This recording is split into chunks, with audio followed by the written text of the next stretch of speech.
Hi, my name is Mattia Murray, and welcome to The Longer Road. You are on the longer road if you have multiple intersectional identities that are often marginalized. You've had to work harder to get to the starting line, and you might feel behind. I'm here to provide hope, support, and practical tips, and to let you know that you're not alone. Welcome. Today I have, I think, a very fun topic, which is kittens. And specifically, what I've been learning and thinking about consent while I've been basically unwilding a couple of feral kittens in my neighborhood. So, to briefly tell the story side of this, my cat, who I'd had for 15 years, died 3 months ago now. And about a month later, a kitten showed up in our backyard, came right up to our back door, and was, saying hi. And we still had some treats left, so I was giving the kitten treats. And after a bit, this kitten brought over what was very obviously its sibling. They're almost the same size, exact same coloring, except one of them has more white on them. And we ended up, after interacting with these kittens, giving them names, Kronk and Yzma. Kronk is the bigger one. Yzma is the one you can see Yzma making plans and actually kind of enacting them. So that's kind of where that came from. And we've just been buying food, putting it out, and sort of trying to see if they want to come inside. So they've both spent some time inside. Yzma is getting pretty handleable now, so I actually can pet her, brush her, touch her paw pads. Like she's decided I'm a safe person. And Kronk sort of puts up with a little bit of touching, but does not love it. And he used to come inside and now is not. So that's kind of the background of what I'm talking about. And this has really gotten me thinking deeply about consent, and specifically how we treat and think about ourselves. So my partner and I have been talking a lot about what might happen with the kittens. At first, when they were both coming inside, we were like, oh, great, they might just both want to move in. And when they sort of split more, where Yzma decided being inside was awesome and Kronk does not want to be inside, he seems very, very skeptical, we started having the conversation about what's best for them. So I do feel pretty strongly that getting one or preferably both of them fixed before spring is a good idea, because kittens will have kittens. And there's already a huge stray cat issue here where I live in Philadelphia. So, we both ideally help not add to that, but also, it's for their wellness and safety. And I was thinking about how that to me feels like a more clear decision, that is better for them and for any, resulting kittens. But it's not as clear to me that, for example, trapping them inside if they don't want to be inside is better for them, even if there are ways to do that where they could get used to it. So I know people do crate training. I know you can, lock them in a room. In this case, we'd be locking them in. The only space we have that we could really do that is a bathroom with no windows. And they're outdoor cats. They're now probably, I'd guess, around 6 months old. I think they were about 4 months old when they started coming around. I don't feel great about that from a consent standpoint, to take cats who are, kittens who are very playful, want a lot of attention. Even if they're together, they would be so fucking miserable trapped in a bathroom. And I just don't feel good making that choice unless, again, it's a very temporary, occasional thing, because we need to leave or something. But that's the other part of the conversation is if we take in 2 kittens, we basically can't leave the house for, more than an hour at a time for a long time, probably. They need a lot of attention. So we're having all those conversations. Right now, very likely we're going to buy a nice thing to go in the backyard that they can actually sleep in as it gets colder. And that feels like a good sort of temporary measure. And Yzma is very close to wanting to just sleep inside. So we're figuring that out as well, because I assume it would not work well to just take one of them in because they're very close and they hang out together all the time. So I feel like if we took one of them in, the other one would just be screaming at the door. It's a whole thing. So again, we're having these conversations. We're trying to figure out what's best. And I've really been thinking about how we treat ourselves and how we're trained to treat ourselves, almost like we are training or not even training in a good way, like forcing a kitten, forcing a wild animal to behave and do what it's supposed to do. So, for example, and I apologize to anyone if this strikes you oddly, but my experience working a lot of day jobs, and in particular, because, and this is actually pretty common for autistic people to not really be advancing in a career, but just kind of be working entry-level jobs. That's pretty much what I was doing when I was working day jobs for a lot of reasons. And to me, it always had a little bit of the vibe of being trapped in the bathroom with no windows. Like there was a part of it that just did not work well for my system. And in that particular example, I recognized how it was not working for me, especially with the cycles of the seasons. Like in the winter, it was always a lot harder for me, etc. The commute would often really wipe me out if I had a longer commute being on the train, etc. So I recognized that I felt trapped and that it did not feel good.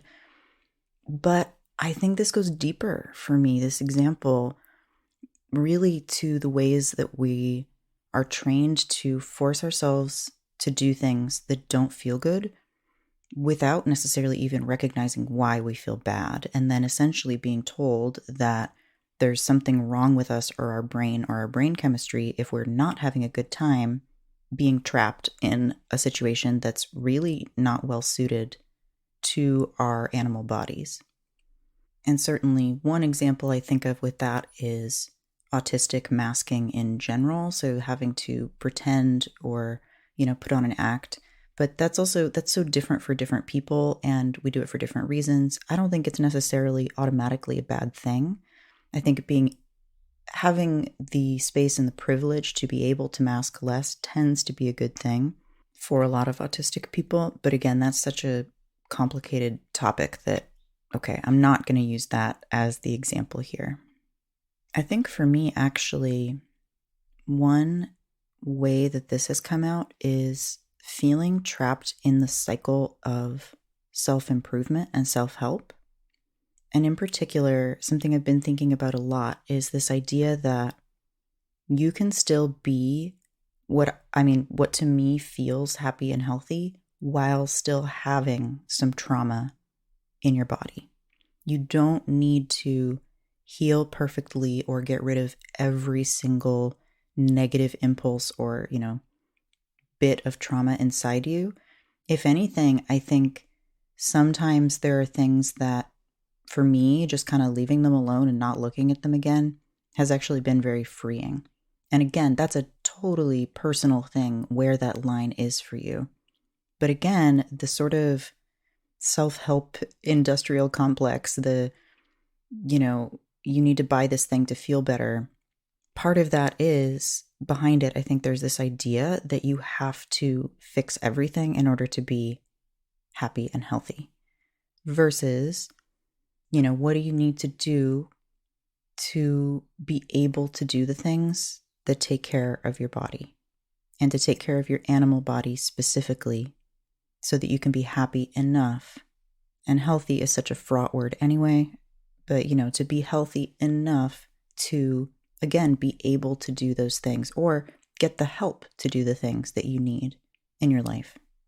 So for me, I remember a point a couple of years ago when I was really digging into the somatic work, which again, for me was incredibly helpful. I'm so glad I did it.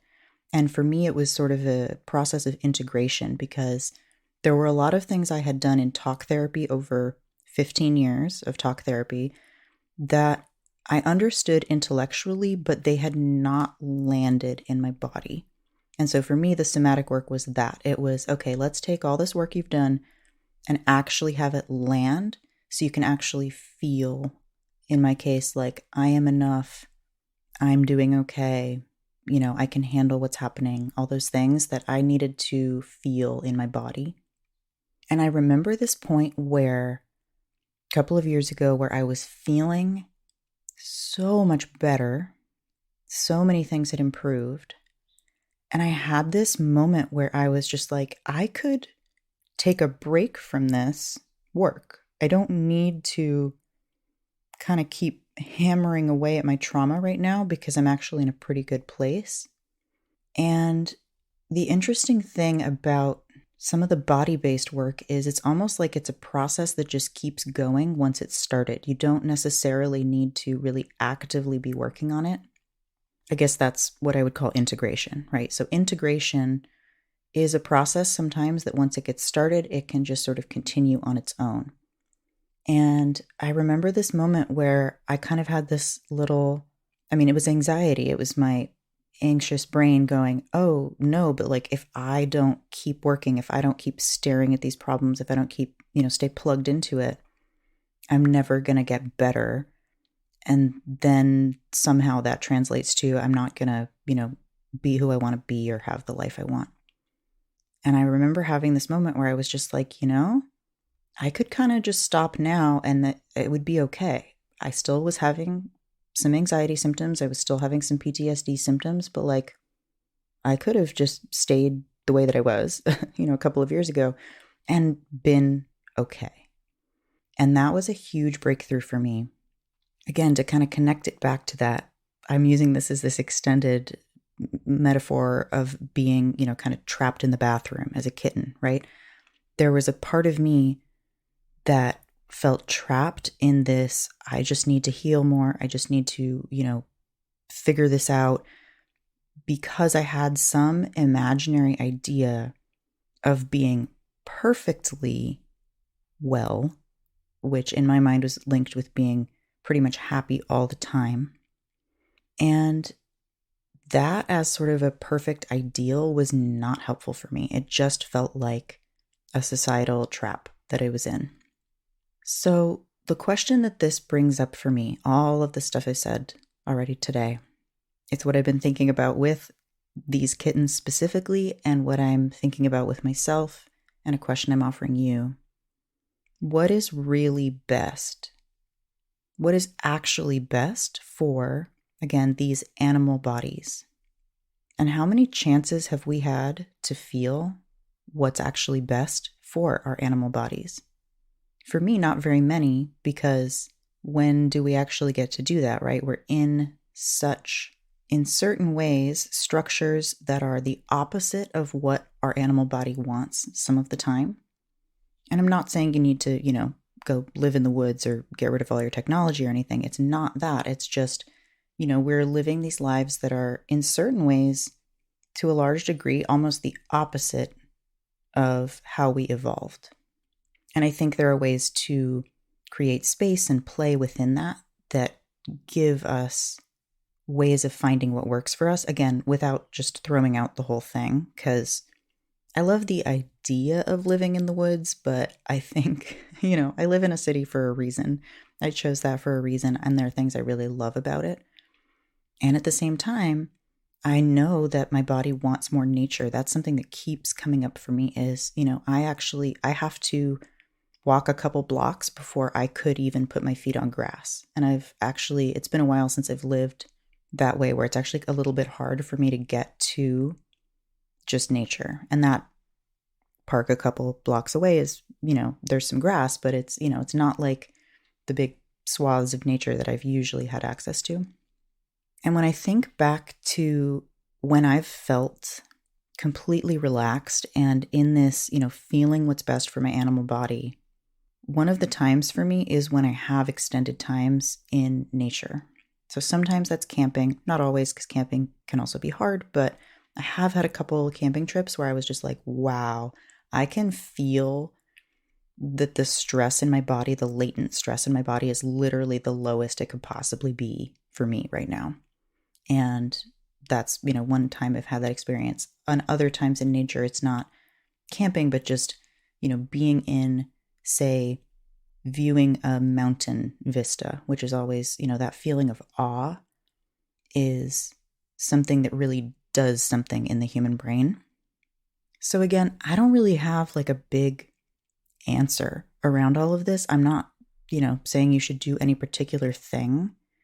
It's really just, I have this big question of what's really best and what really honors deeply the consent of my body.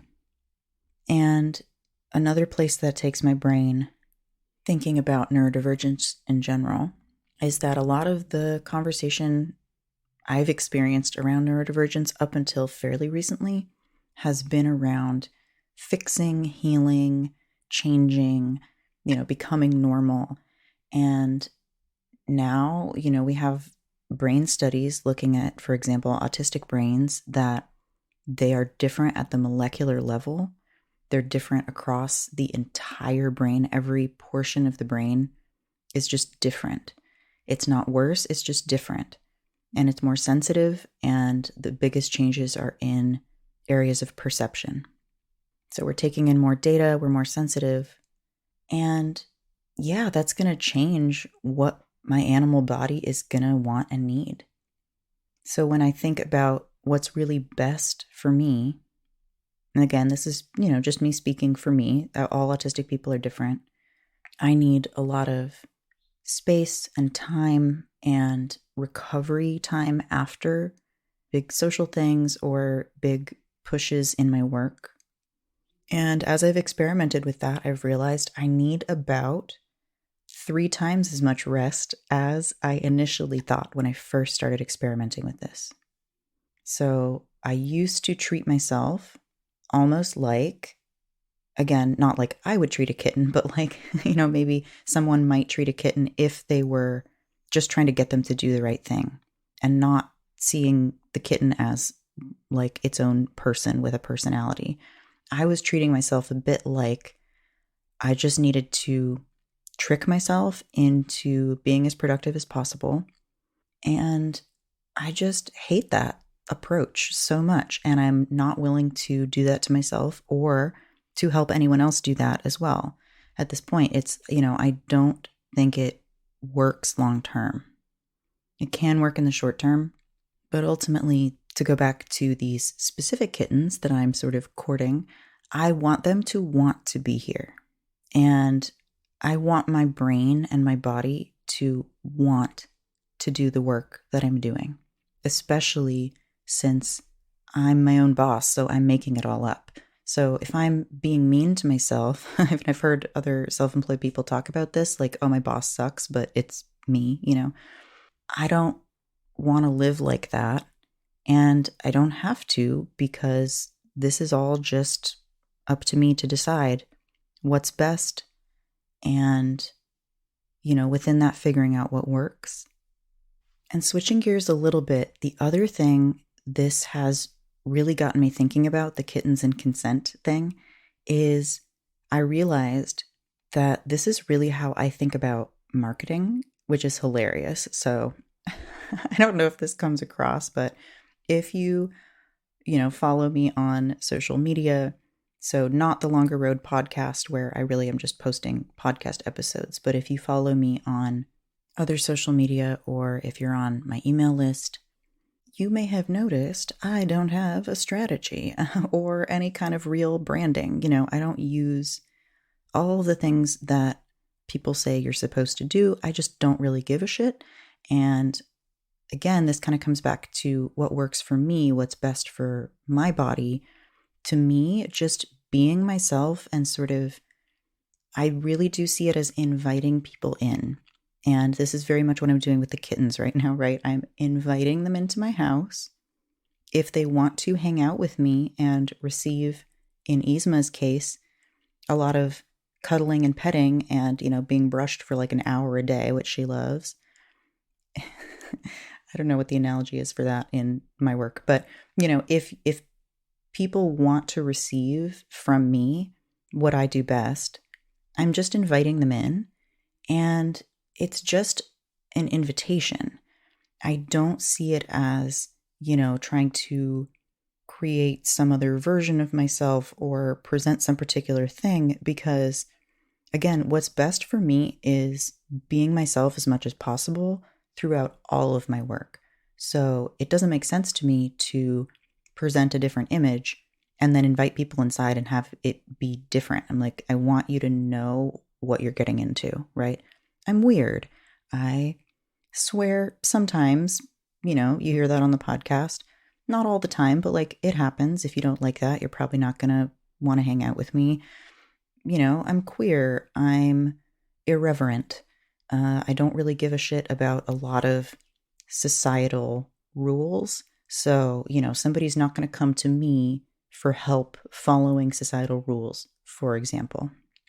And I've been spending literally around 2 hours a day with the kittens for the last 2 months. So this has showed me two things. One, I really need a soft animal to co-regulate with. It's deeply calming to me. My cat Darcy was a registered emotional support animal. And not having that, I just realized, wow, this was a thing I was really relying on. And not only am I getting a lot out of it, but I know that cats like mindful attention. I'm very engaged when I'm spending time with them. When you have a cat in your house, I know there's sometimes just the sitting and you're both sitting in the same place, but in the case of the kittens mostly being outside, I'm very actively engaged with them. I'm playing with them with toys. I'm hand feeding them treats, etc. So it's this very active giving them attention. And I realized that part of that for me is I love being present and giving what I consider special gifts that I have, one of which is this very mindfully present focus when I'm with other people or other animals. I think it's one reason I have such a strong connection to animals is they respond well to my very mindful attention on them. And when people work with me or make art with me, collaborate with me, one of the things that I bring to the table is this very intuitive, and I really try to connect with them and pick up on what they're putting down. There's a joke I've heard a bunch of times, am I psychic or just autistic? Because the pattern-seeking brain can really put these pieces together in a way that can come across as, there's these very intuitive or quote psychic gifts, which, again, I don't know what it is, but I definitely have that, whatever it is. And it's not something that I really advertise or put out there. It's not why I'm bringing people into my circle, but it's kind of like once they're there, once someone has kind of stepped into my space, I give them everything I've got, which it turns out is considerable. And once I'm co-regulating with someone and co-solving their problems, I just bring my entire brilliant brain to it and, everything I know. So I don't really follow the type of coaching where you never give advice and it's just trying to get the other person to give the answer, even though in a lot of cases, I think that is the right move. Sometimes people just need to hear, oh, here are 4 different things you could try. Or, if it's just a really specific how-to problem, okay, yeah, here are some things that work, rather than trying to make them come up with something if they don't even have the idea, if that makes sense. So anyway, I'm bringing my whole brain, my entire creative world, and everything that I can to every close encounter where I care about the person. And with the kittens, I'm noticing this so much because it feels like nothing to me to spend an hour or 2 a day with them, which is funny because I think if any person besides, my nesting partner were asking me for that amount of time, I would be like, really? You want that? But I know that with the kittens, that's, just a huge part of what they need is just this attention, this time, this, physical touch, all of these just basic animal needs. And I love doing that. And it feels really deeply nourishing for me. If you like me and or my work, I think in this case, if you like me and my work, if there's anything that speaks to you about what I'm putting out in the world, I'm really super passionate right now about this Love Your Brain idea. So I have this program called Love Your Brain, but my goal is not just to do that, but to continue to build out other programs and structures and, potentially courses or one-off things around it that are accessible to everyone, because I know that 6 months of one-on-one support is not for everyone for a lot of reasons. And I'm building the core program this 6 month around what I know works and what I know I can actually guarantee the results for. So for that, if you want to hear more about that, I'll link to that in the show notes. But very briefly, we are simultaneously over 6 months significantly healing your nervous system, so getting your brain and body on board, and working on a big creative project. And the reason those work so well together is because when you're working on a big creative project and or business project for entrepreneurial creatives, it brings up all your shit. The way that I'm thinking about this program is over the course of 6 months, we are taking you to the next level. So this is for creatives who've already laid a good foundation, probably done some therapy or coaching before, you've worked on some of your stuff. This is not your first thing that you're doing, but you're still feeling just like the work you've done is not integrating or not paying off in the way that you want it to, and you want to go to the next level. We're going to take you to the next level creatively, but you're going to feel good when you get there. You're going to feel good expanding and taking up that space in the world.